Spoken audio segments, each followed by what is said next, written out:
สวัสดีนะครับผมไอ258fc.tv นะครับตอนนี้เราก็มาอยู่ในเกม ROV กับเพื่อน2คนนะครับที่คอนกับผมนะครับก็มีเด็กชายอะไรเนี่ยนี่ไอ้เหี้ยเนี่ยตัวตออะไรเนี่ยตออะไรอันนี้ชื่อว่า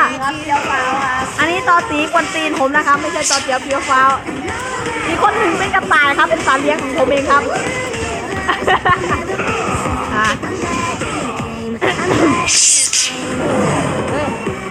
ตอนนี้มากินยำนะครับตอนนี้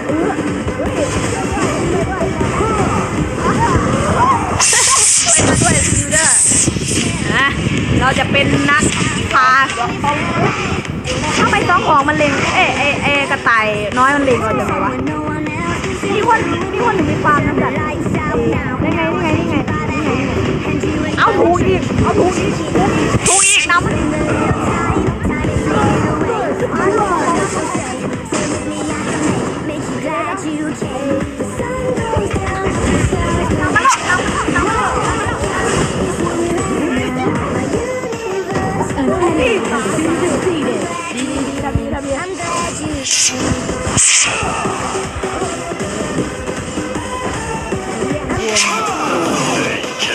ได้ว่ามึง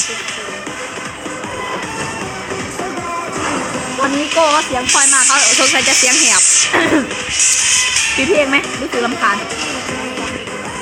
ปิดครับมาเราเล่นอัดคลิปอยู่โรงเรียนเลยเนี่ยใครก็ได้พากูเข้าหน่อยเดี๋ยวหาฟาร์มกันเพื่อนทางเขามันจะเป็นทีมเหมือนกันนะเพราะว่าเราตวนทีมมาทีมหายนี่แนะนำเลยเจว่าแต่ละคนนี่มันมีอะไรวะช่างมันท่านผู้ชมครับไม่นานเราจะทำที่แบบว่าเราทาดวลกันนะครับแล้วก็เอามาที่ใครแพ้จะให้คนแพ้น่ะไปบอกมุกจีบสาวกับใครสักคนในโรงเรียนนั่นนะครับเข้ามาช่วยแล้วเอาอัตติโอ้โหตายแล้วนะจุดนี้นะครับแล้วใครจะมาดูวะเสียงดังมากช่วยกูได้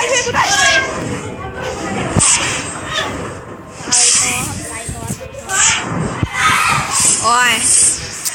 ขอโทษกับเสียงมือเมื่อกี้นะครับผู้หญิงเดินผ่านเยอะเลยกูเพิ่งว่านะครับเฮ้ยทำไมซันติวเงียบแล้ว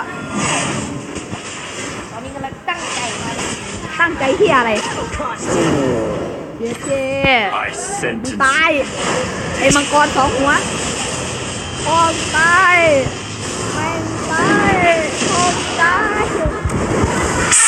ก็ตีช่วยหน่อยขอโทษนะครับที่มาอัดที่มีเสียงดังขนาดนี้เพราะว่ามันอยู่ในโรงเรียนไง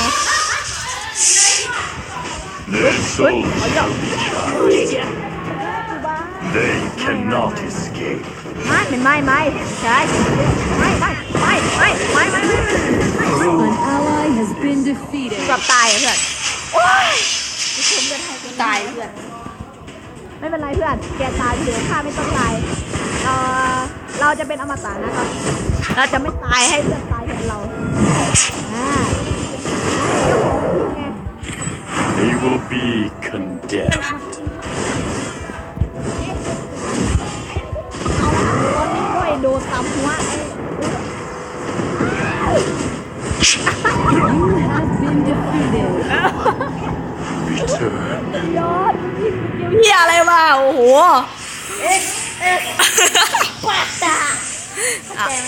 เราจะมาตามดูสัตว์เลี้ยงของเรานะคะไม่รู้โยนสกิลที่อะไรออกไปกลัวคลองไม่เป็นวะเอาตายสัตว์ตีนั่นตาย An ally has been defeated. I sentence กูโคตรมันตอนสันติตายกลับบ้านก็ได้ก็เดี๋ยวกูฟาร์ม8 รอดโอ้โหมันจริงสกิลดีตายมากอีกละไม่ตีใครแต่น่าจะตีอย่าตีไม่ตีเอามังกรขี้เกียจ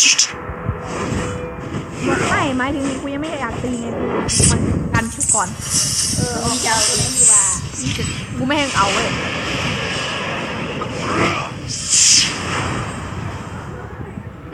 อยากตีบักแหวนมันจอบอยู่ตัวท่านผู้ชมครับคลิปนี้ก็อย่าลืมกันทิ้งไว้นะครับขอให้มันถึงประมาณ5 ล้านครับ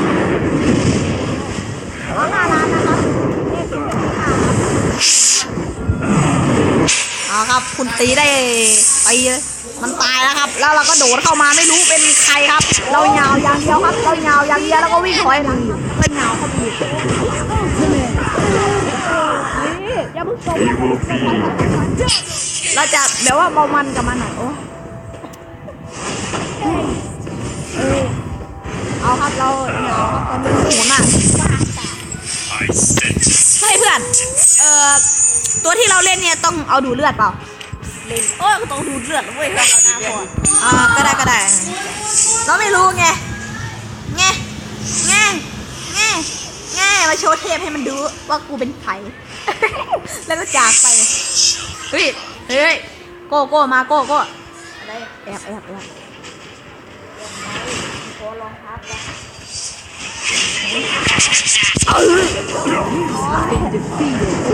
ไอ้ตีไม่ช่วยกูเลยโอ้ไม่เอ็กโชว์หน่อยโอ้โหกูนี่เกิดไม่ทันเลยเอามันออกก่อนตายเกิดเพื่อนนึกว่ามันตายละก็ไม่ต้องเข้าไปเลยอย่าเพิ่งจบถอยอย่าเพิ่งจบให้กูเกิดก่อนกูกดถอยละกูว่าไอ้โก้ได้ MVP เนี่ยเลยครับท่านผู้ชมตาย0ไปเพราะมันเป็นอะไรอีก more souls. ฟาร์มไม่ชวนกู เฮ้ยดาคนเป็นสิบ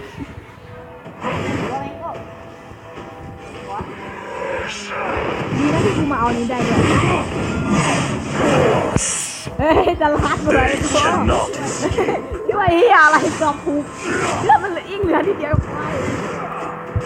ไปตันตีการนั่งแช่นะครับคุณตีเข้าเสียงเสียงนะครับไม่รู้เป็นไรต้องใช้จะนอนไม่หลับไม่ตื่นฟื้นไม่ดีนะครับมาเราอยู่ในป้อม An enemy has been defeated. return. You have been defeated. คุณตายที่พวกมึงเงียบเลย Ace. ให้พวกเราฟาร์มปั๊มไปเรื่อยๆให้มันยอมแพ้ได้ไปเอาแบบว่าฝ่ายศัตรูแบบว่ายอมแพ้เลย ชนะแล้ว เอาไอ้เทพมันตีแตกไอ้เทพเอาแค่ตาเดียวเนาะ ไอ้กระต่าย เอาแค่ตาเดียวเลย2เอาอีกเลือกอีกตาก็ได้ โอ้อีกตามันจะมีซับตาเลยไงวะ กดเข้าเล่นอีกครั้งนะท่านผู้ชมครับ เราจะเอาอีกตานะครับเฮ้ยตานี้เอาเทพๆหน่อยสิเล่นสายแทงไหม สายแทงหมดไหม แทง3 ก็ข้าขอเอาคิวเดอร์ ตัวไหนก็ได้เดี๋ยวข้าชวนเองไม่กู เพิ่ง ชวน แป๊บนึง ชวนแป๊บ ให้ขอรับรางวัลก่อนอย่าเพิ่งแป๊บนึงขอรับรางวัลก่ กู อน ตีเวลาไม่พอนะเว้ยควายซาติน่าสนตีนี่ควายเหี้ยหลวงด่างนี่สิโอ้ตี แล้วขอรางวัล ไป นี้ ครับผมเล่น รางวัลเดียว ท่านผู้ชมครับเรา โอเคเชิญมาก ดก่อนเลยโก้ไม่ต้องชวนมันไปโอ้ยไปบัว กดระบบ ผ่านไป9 นาทีได้เดี๋ยวเวลาเหลืออีก6 นาทีเขาต้องโจมให้ได้ภายในตัวแทงของเขาแทงทั้ง5จะเป็นตัวเฮียอะไรบ้างกูไม่รู้ไอ้ที่แน่ๆ เดี๋ยวแทงมันเป็นยังขาดดีกว่า แทงเหรอ มึงจะเอาแทงน้ำมาเข้าเล่นเหรอไอสัตว์ ดูคลิปหน่อย เฮ้ย แทงที่อะไรตี อะไร นี่โอ้อีกก็เนี่ย ไฟเตอร์กับแอสซัสซินครับมันก็แทงเหมือนกันไหมครับ ออกแทงนะมึงสัตว์โอ้ย เร็วๆไอ้ทางนั้นไม่นานเริ่มจังเลยค่ะเฮ้ยท่านผู้ชมครับอีก5 นาทีเราจะจบคลิปได้ไหมเนี่ย ถ้าจบไม่ได้เราจะปิดคลิปกลางเกมเลยนะไปแล้ว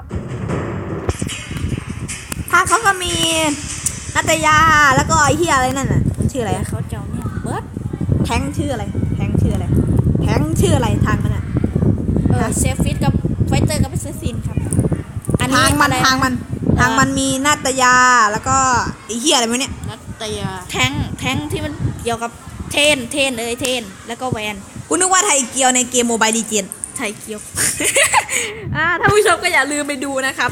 ไลลาสุดโหดสุดฮิตผู้ใหญ่อะไรอย่างไม่ใช่ปืนใหญ่ยาวนะครับ ยิงแรงมากเอ้ย ยิงแรงหรือยิงค่อย ไอตีไม่รู้ตอนนี้มันเป็นอะไรนะครับ มันเสียง ใส่ค่อยหรือใส่แรง ขอโทษนะครับ ไอตีมัน18 บวก พูด ตอน ไป ตอนนี้เราเล่นอยู่ห้องน้ำนะครับ ไอตีไม่รู้มันทำอะไรในตอนนี้ ไอ้ที่ห้องน้ำคือห้องพัก ไอ้ควายบ้าแล้วเป็นการพูดเล่นนะครับ เราจะออกรองเท้าก่อนเลย จะเป็นรองเท้าว่องไวนะครับ แล้วก็ต้องแนะนำก่อนตายเกิดก่อนเพื่อความยืนเลนให้ดีนะครับ เราจะต้องครับไอ้เหี้ยตัวแทงแม่งฟาร์มไอ้ควายกูฟาร์มด้วยแม่งขายฟาร์มเฮ้ยเพื่อนมึงขอได้ไหมอ่ะกูขอได้ไหมเพื่อนเดี๋ยวใครจะรักกูเนี่ย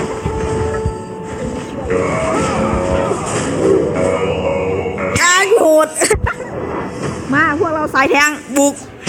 ดันป้อมมันให้เร็วที่สุด ทำไมมันยังไม่ออกมา มันแหลงไง มันอ่อนกาด้วย นั่นไง มึงเรียกมันทำไมหรือมึงไม่ฟังอ่ะเนาะนั่นไงกูว่าแล้วมึงจะฟังน้ำมันไอแทงเนี่ยไอแทงกูตามมาให้แล้วกูตามมาให้แล้วขามันเอาโก้แหลกเลยเย้เจ๊ตีเลือดเอ็นเดียวไม่ตายอีกว่ะเอาแล้ว An enemy has been defeated.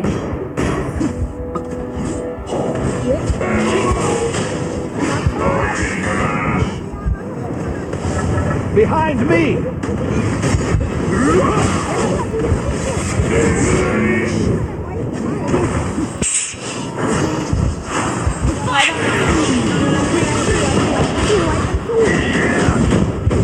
Enemy has been defeated. แล้วมึงห้าวเหรอไอ้เนี่ยทำไมมันเล็งคลิปวะเห็นป่ะเยี่ยมดันป้อมมันที่เพื่อนกลับบ้านก่อนเฮ้ยเพื่อนเวลาเหลืออีกแค่3 นาทีนะเว้ย แวนมาปิดคลิปในนี้ไม่ได้นะเว้ยมันไม่เท่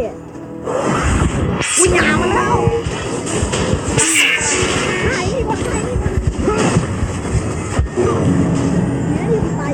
An enemy has been defeated. อ้อมแล้วไม่งั้น Attack! มึงจะเอายังไงกับกูไอ้ไทยเกี้ยวจบป้อมเร็วตีป้อมเวลาเหลือแค่2 นาที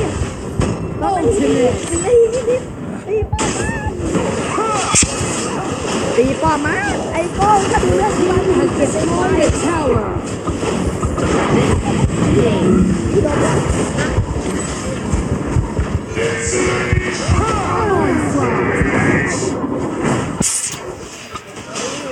ชิพายแล้วเบิ่งเลือดกูนับเลย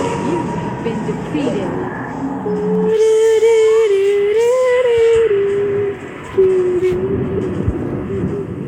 ของกูอยู่ในป้อมเราต้องจบแล้วนะเหลือ1 นาทีเนี่ยอุ้ยควาย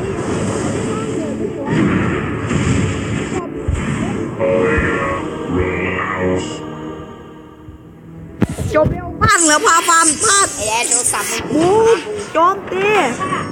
เอาละครับตอนนี้เราก็ทำการบวช Behind me!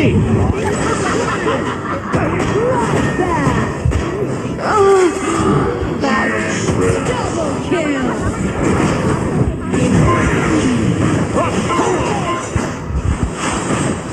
ดันป้อม Kill. นี่ครับสายแท็กนะคะ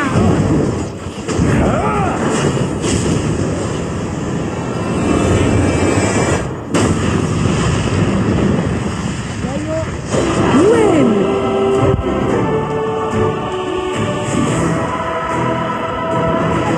คลิปนี้ก็จบเพียงเท่านี้นะครับ ขอกล่าวคำว่าสวัสดีครับ